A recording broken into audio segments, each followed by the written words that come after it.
Baik, bismillahirrahmanirrahim. Assalamualaikum warahmatullahi wabarakatuh. Salam sejahtera untuk kita semua. Jumpa lagi dengan saya pada channel Eskom ini. Pada video ini saya akan menjelaskan tentang jaringan saraf tiruan yang teman-teman akan dipelajari bersama. Nah, pada video kali ini saya menjelaskan secara konsep bagaimana jaringan saraf tiruan ini bisa berjalan. Nah, atau jaringan saraf tiruan ini bisa dikenal dengan neural network. Bisa juga jaringan saraf biologis.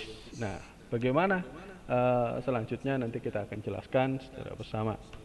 Nah, jaringan saraf jaringan saraf biologis, kita ketahui bahwa otak manusia itu berjutaan, di otak manusia di dalam kepala itu berisi jutaan sel saraf neuron yang bertugas memproses informasi. Artinya secara biologis kita kalau misalkan kena sentuhan hawa panas, misalkan kena api, itu akan responnya sangat cepat. Nah, itu syaraf biologis. Nah, neuron ini saling berinteraksi antara satu dengan sama yang lainnya, mendukung kemampuan kerja otak manusia. Artinya di jutaan otak itu banyak sel-sel yang aktif, maka dari situlah JST itu berada. Maka dia menirukan secara biologis, terus kemudian dijadikan jaringan saraf tiruan. Nah, itu asal mula dari jaringan saraf tiruan. Artinya dia mengadopsi dari jaringan saraf biologis. Nah, jaringan saraf biologis ada beberapa komponen utama dalam neuron. Yang pertama ada dendrit. Nah, kita ketahui di sini di pojok sebelah kanan bawah itu ada dendrit. Dendrit itu adalah bertugas menerima informasi jalur input bagi soma. Nah, artinya di sini ini hal awal yang informasi akan simpan atau inputan yang akan diterima melalui dendrit. Nah, kemudian setelah dendrit itu ada badan sel atau soma. Apa sih dendrit tersebut?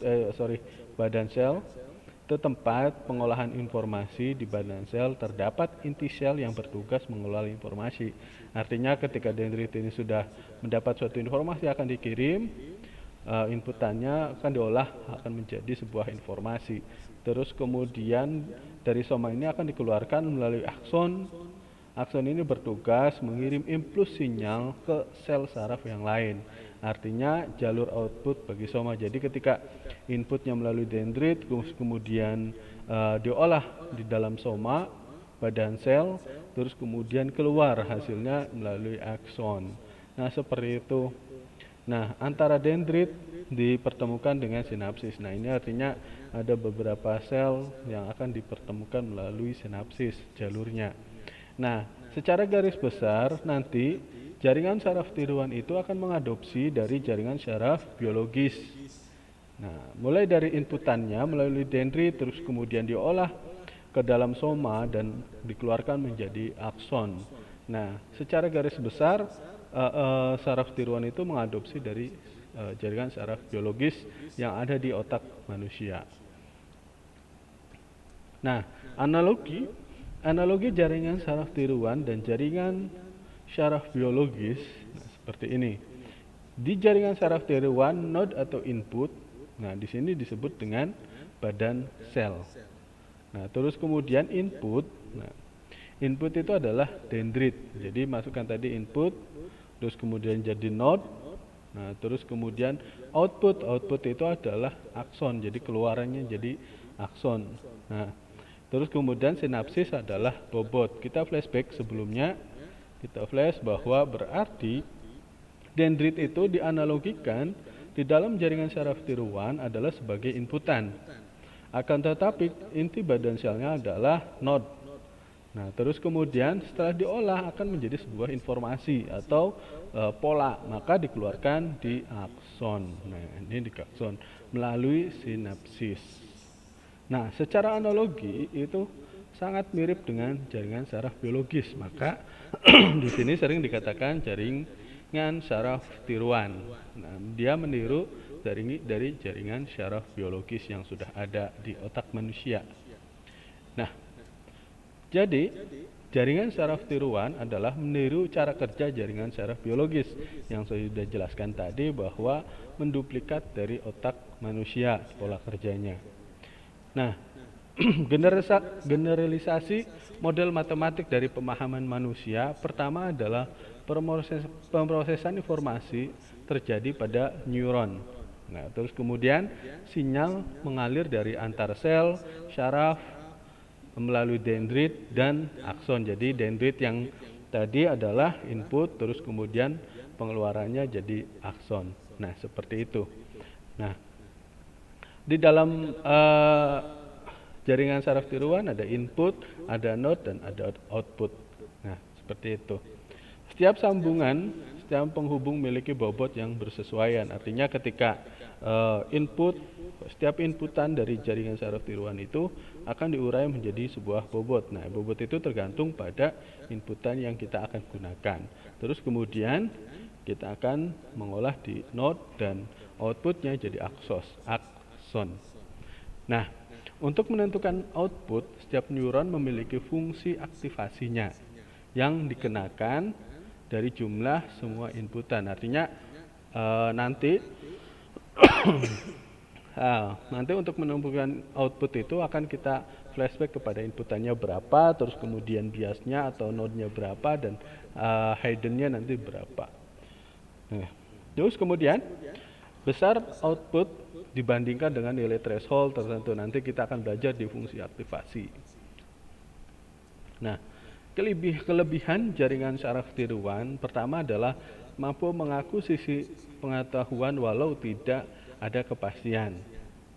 Kedua, mampu melakukan generalisasi dan ekstraksi dari suatu pola data tertentu. Artinya saya akui bahwa jaringan saraf tiruan itu bagus dalam menentukan sebuah pola. Nah, contohnya adalah saya waktu itu melakukan penelitian di waktu S1 tentang jaringan saraf tiruan dengan backprop progression. Kali ini saya konsepnya adalah jaringan saraf tiruan konsepnya. Nanti dari jaringan saraf tiruan itu ada backprop, terus ada hub, ada presepton, dan sebagainya. Nah, nanti akan kita pelajari di pertemuan-pertemuan selanjutnya.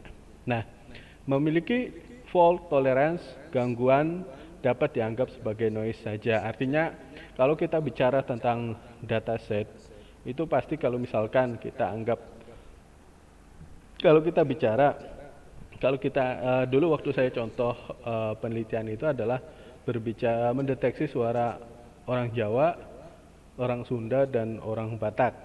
Nah, ketika ngomong, saya studi kasusnya adalah lafaz atau huruf angka. Kalau kita bicara huruf angka itu kan berarti angka 0 sampai 9. Kalau huruf itu bisa 25 atau 26. A sampai Z itu kan huruf. Tapi kalau misalkan angka itu kan cuma 10 jenis. Jadi itu bisa lebih mudah mendeteksinya. Nah, tapi pasti kedepannya akan diperbaiki lagi. Contohnya adalah salah satunya yang disebut noise adalah seperti ini. Ketika saya melafazkan bilang 0, 1, 2, 3, 4. Nah, dari 0 ke 1 itu ada jeda. Nah, jeda itu kita sebut dengan noise. Nah, dalam noise itu ada toleransi. Toleransinya disebut dengan threshold. Nah, toleransinya threshold. Artinya, ketika orang Jawa itu ngomong rada medok lah, kalau orang Cirebon itu medok. Tapi kalau misalkan ketika orang Batak bicara itu kan keras. Jadi noise-nya lebih sedikit dibandingkan orang Jawa. Noise-nya itu adalah ketika orang Batak ngomong atau ke 1. Nah, tapi kalau misalkan orang orang Jawa itu kan medok dan cenderung agak panjang melafazkan angka 1, 2. Nah, berbeda ketika teman-teman dari suku Batak melafazkan seperti itu aja. Dan dari situlah saya akan melakukan penelitian. Itu contohnya, contoh noise-nya.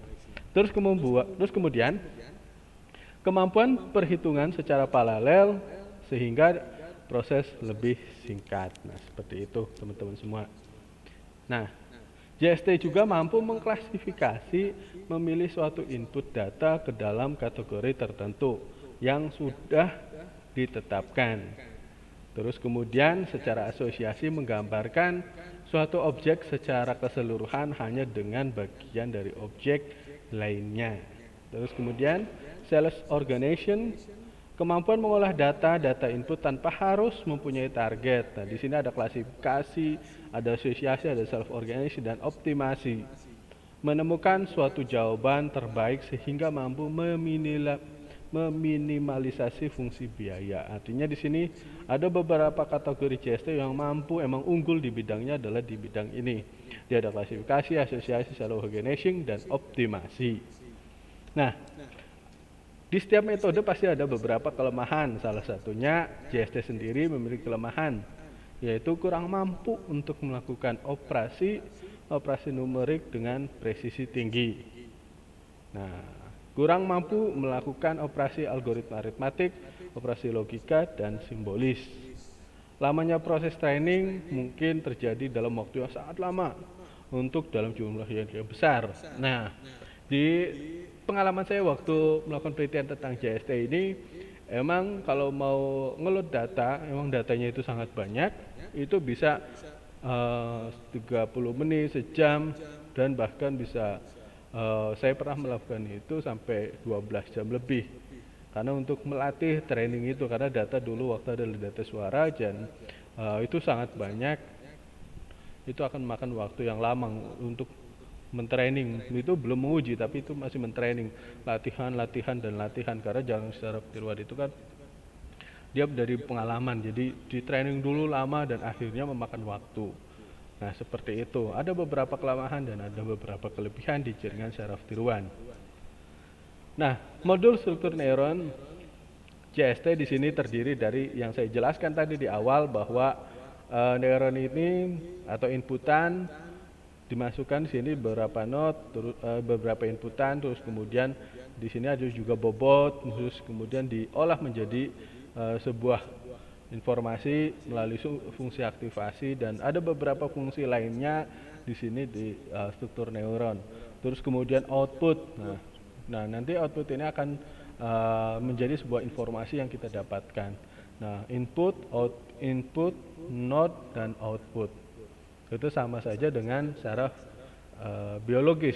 Ada dendrit, ada terus kemudian badan sel dan ada akson.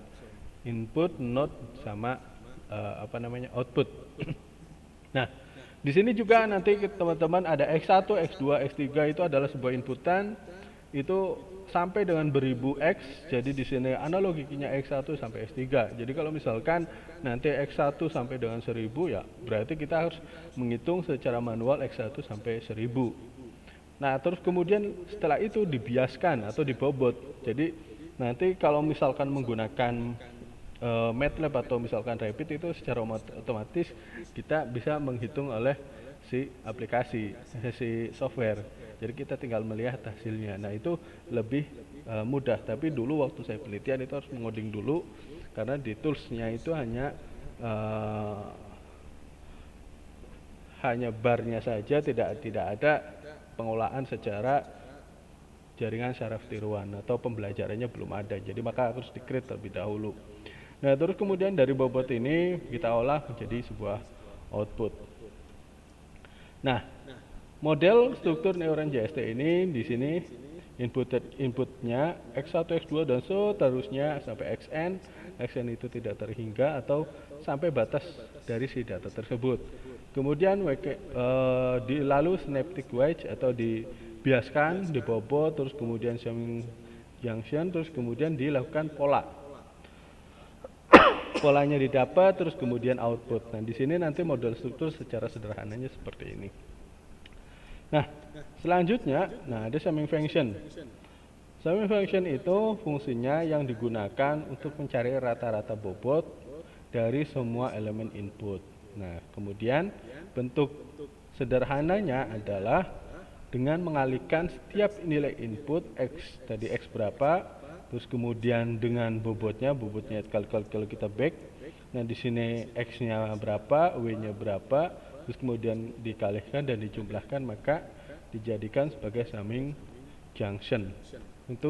Untuk uh, penjumlahan secara matematik di summing junction. Nah, itu saja pada pertemuan kali ini, video ini. Nanti akan dilanjut dengan video selanjutnya.